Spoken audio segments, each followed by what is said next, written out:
మమ్మల్ని ప్రశ్నించాలి, కానీ మా మీద చెయ్యొద్దు. చెయ్యేసి అధికారం వాళ్ళకి లేదు.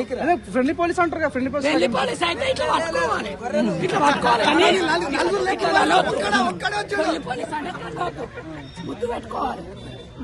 నా తమ్ముడు అన్నారు కానీ ఢిల్లీ పోలీసు మా ప్రజాప్రభుత్వం అంటే ప్రతి ఒక్క వర్గాన్ని పట్టించుకోవాలి. అంటే అన్ని వర్గాలకు ఇల్లు కల్పించాలి. ఎవరిని కలిపారు? మా ఇందిరమ్మ అని పెట్టుకుంటారు.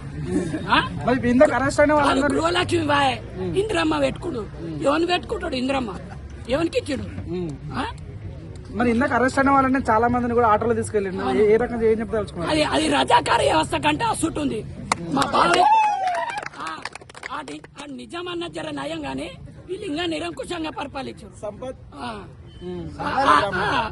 ప్రజాప్రభుత్వం అనేది ఆ నిరంకుశత్వాన్ని వదులుకోవాలి. వదులుకోకపోతే నెక్స్ట్ వచ్చే ప్రభుత్వంలో కాంగ్రెస్ అనే పదే ఉండదు.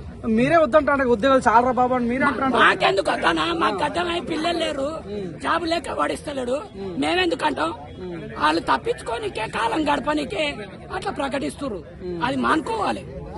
వాళ్ళకి జాబ్ లేసి పైసలు ఇచ్చి నడపాలనే లేదు వాళ్ళకి. అది ఉంటే ఇట్లా చెప్పారు.